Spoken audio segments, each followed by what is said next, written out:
Hello students, accounts की class में आपका स्वागत है। पिछले वीडियो में हमने स्पेशल पर्पस बुक और उसके 8 टाइप काइंड्स पढ़े थे हमने। तो उसमें से पहला काइंड है cash book. First special purpose book है कैश बुक। कैश बुक भी 4 तरह की होती है। First simple cash book,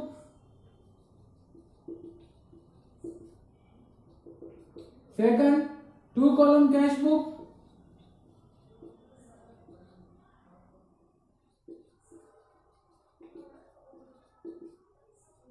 third 3 column cash book,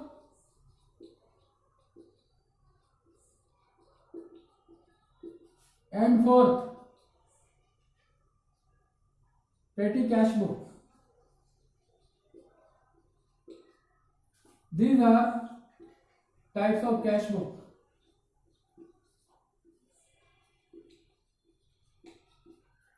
ये हमने चारों टाइप पढ़े थे पिछली बार। अब इसमें हमने सिंपल कैश बुक का डिस्कस किया था।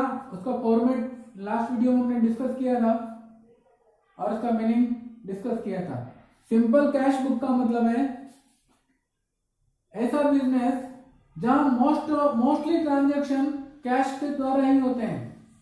पेमेंट भी सारे मैक्सिमम कैश के थ्रू होते हैं और इनकम भी कैश के थ्रू ही होती है। बैंकिंग ट्रांजैक्शन बहुत रेयर होते हैं, बहुत कम होते हैं। फॉर एग्जांपल टी स्टॉल का एग्जांपल दिया था मैंने। तो टी स्टॉल में कोई कस्टमर आएगा, 5 रुपए की चाय पिएगा तो उसके लिए कैश ही देगा, चेक नहीं देगा।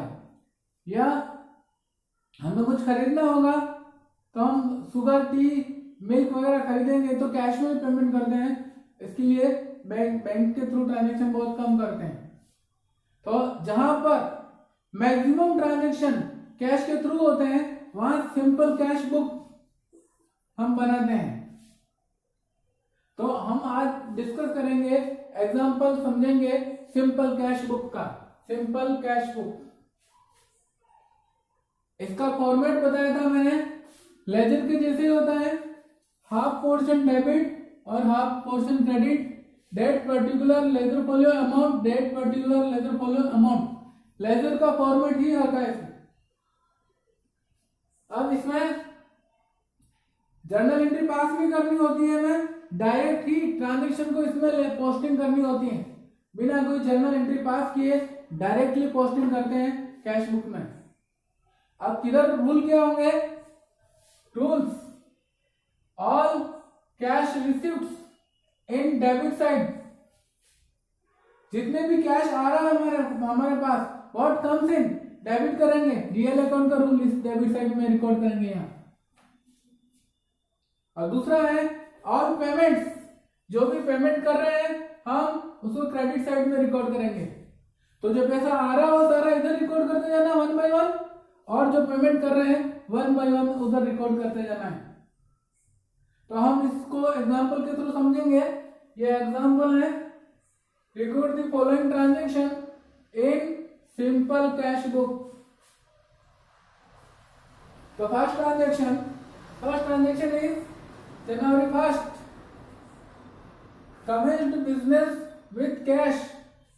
यानी हमारे पास कैश आया, ओनर ने हमारे को बिजनेस स्टार्ट करने के लिए हमारे को कैश दिया 20,000। ये पैसा आ रहा है, हमारा कैपिटल आ रही है हमारे पास। तो हम रिसिप्ट हुआ है पैसा, तो रिसिप्ट सब डेबिट साइड में रिकॉर्ड करते हैं।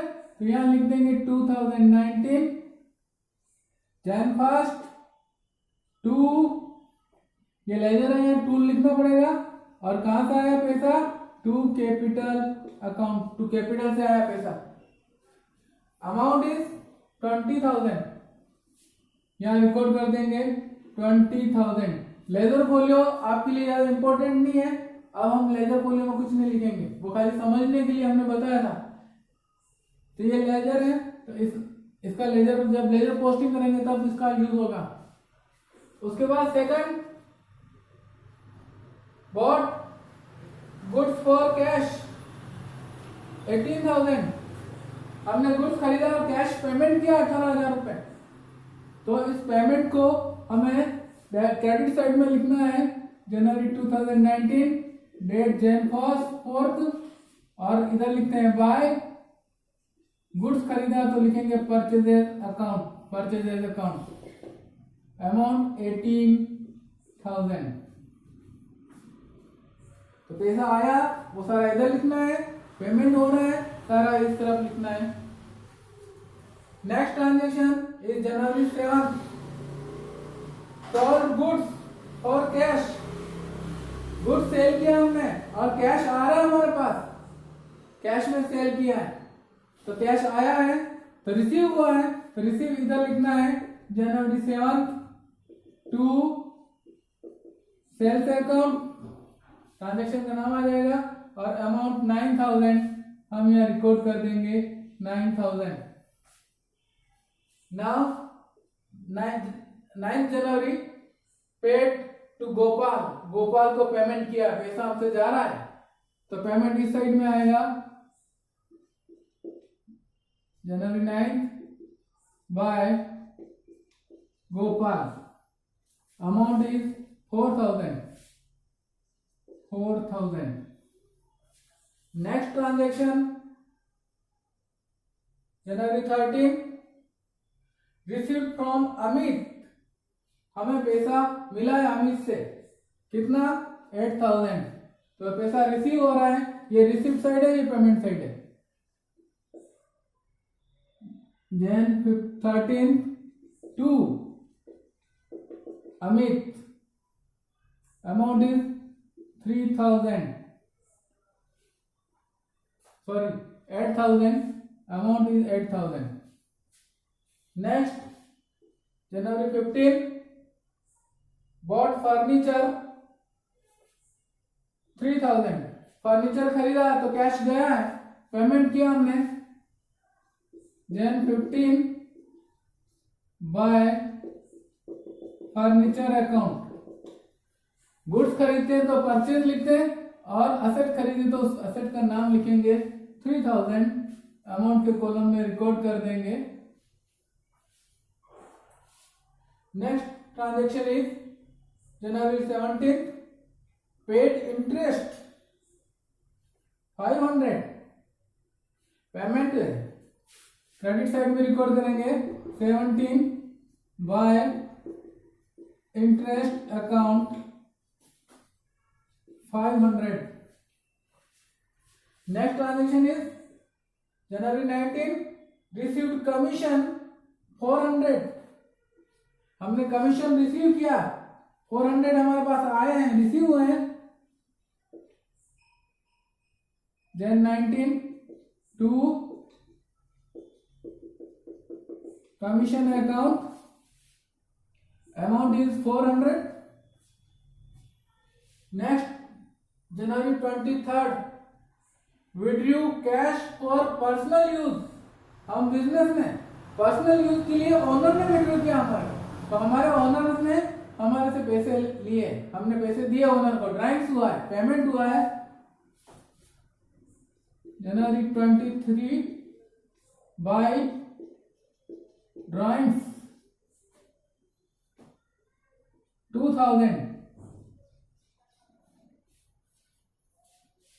Next is also payment January 25 paid electricity bill 800, this is also payment, it should be recorded in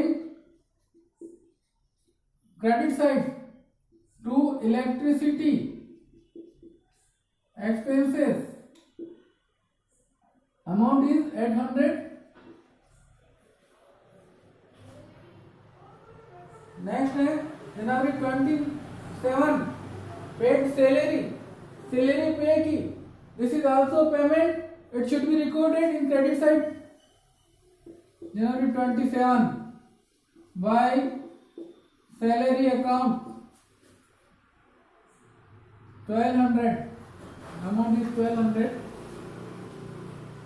next cash sales, ये सेल हुआ है, हमने गुड सेल किया, कैश हमारे पास आ रहा है तो पेमेंट साइड में रिकॉर्ड होगा 29 जनवरी 8,000, 29 to sales account 8,000 and last January 31st bought goods from Ram on credit। ये इसमें नाम आ गया है राम का और ये क्रेडिट भी आ गया है। दिस इज कैश ट्रांजेक्शन और credit transaction. This is credit transaction not cash transaction. और कैश बुक में ओनली कैश ट्रांजेक्शन रिकॉर्ड करते हैं हम। ये क्रेडिट ट्रांजेक्शन को रिकॉर्ड कैश ट्रांजेक्शन को रिकॉर्ड करेंगे, सारे कैश ट्रांजेक्शन को रिकॉर्ड किया। ये क्रेडिट ट्रांजेक्शन है, इसको कैश बुक में रिकॉर्ड नहीं करना है। इसको दूसरी बॉट गुड्स फ्रॉम, हमने पिछले वीडियो में डिस्कस किया था कि इसको गुड्स उधार पे खरीदा तो परचेज बुक में रिकॉर्ड करेंगे। यहाँ कैश बुक में इसको रिकॉर्ड नहीं करना है। कैश बुक में सिर्फ कैश ट्रांजेक्शन ही रिकॉर्ड होंगे। तो हमने ये ट्रांजेक्शन यहाँ पर स्किप कर देंगे, छोड़ देंगे इसको। सारे कैश ट्रांजेक्शन है, ये सब कैश इनकम में रिकॉर्ड कर दिया और ये क्रेडिट ट्रांजेक्शन इसको हमने रिकॉर्ड नहीं किया। तो ये कैश बुक में ट्रांजेक्शन को हमने रिकॉर्ड कर दिया अर्थात पोस्ट कर दिया है। हमें इसको जर्नल एंट्री करने की जरूरत नहीं है और रूल भी बहुत सिंपल है, इसमें रिकॉर्ड करना सिंपल है, ज्यादा याद नहीं रखना है। कैश ट्रांजेक्शन सिंपल है, कैश ट्रांजेक्शन रिसिप्ट सारे इधर लिखना है और कैश पेमेंट सारे उधर लिखना है। अब मंथ एंड में हम अकाउंट को बैलेंस करेंगे कि कितना पैसा आया और हमने कितना पैसा पेमेंट कर दिया और बाकी बैलेंस कितना हमारे पास बचा हुआ है वो हमारे को अब यहाँ बैलेंस करके निकालना पड़ेगा कि कितना पैसा अभी हमारे पास हाथ में है, कैश इन हैंड में है। तो हम क्या करेंगे बैलेंस करने के लिए, बैलेंसिंग पिछले वीडियो में हमने समझा था। तो अब यहाँ पर हम क्या करेंगे, इसको बैलेंस करेंगे।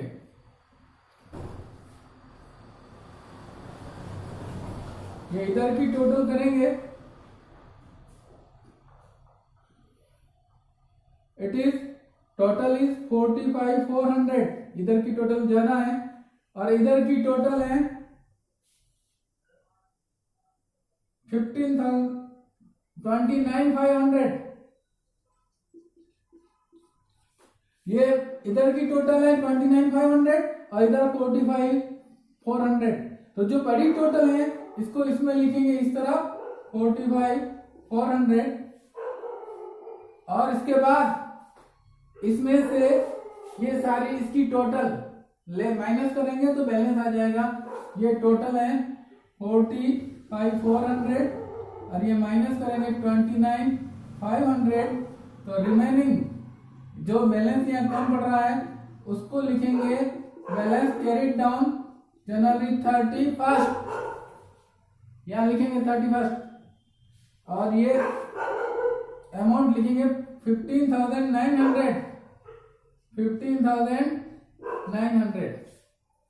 और ये बैलेंस आ जाएगा। यानी ये पैसा हमने रिसीव किया, ये सारा हमने पेमेंट किया यहाँ तक और ये अभी हमारे पास कैश इन हैंड है, हमारे कैश बॉक्स में है।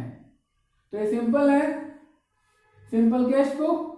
रूल इज सिंपल, रिसीप्ट इधर, पेमेंट इधर और इसकी टोटल में से इसकी टोटल माइनस करेंगे तो बैलेंस आ जाएगा।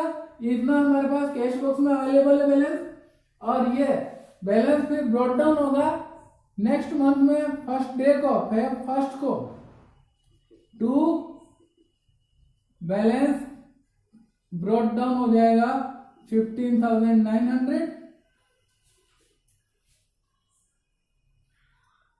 और फिर अगले महीने फिर पैसा जो आएगा वो इधर पेमेंट इस तरफ लिखेंगे, फिर बैलेंस कर देंगे इसको। तो आज हम सिंपल कैश बुक डिस्कस की है हमने और अब नेक्स्ट वीडियो में हम 2 कॉलम कैश बुक डिस्कस करेंगे कि उसमें रिकॉर्ड कैसे करते हैं। 2 कॉलम कैश बुक का मतलब जहाँ कैश ट्रांजेक्शन भी होते हैं और ट्रांजेक्शन बैंक के थ्रू भी होते हैं। तो कैश और बैंक के ट्रांजेक्शन को एक साथ एक ही कैश बुक में कैसे लिखेंगे 2 कॉलम कैश बुक में हम समझेंगे। आज के लिए इतना ही, थैंक यू।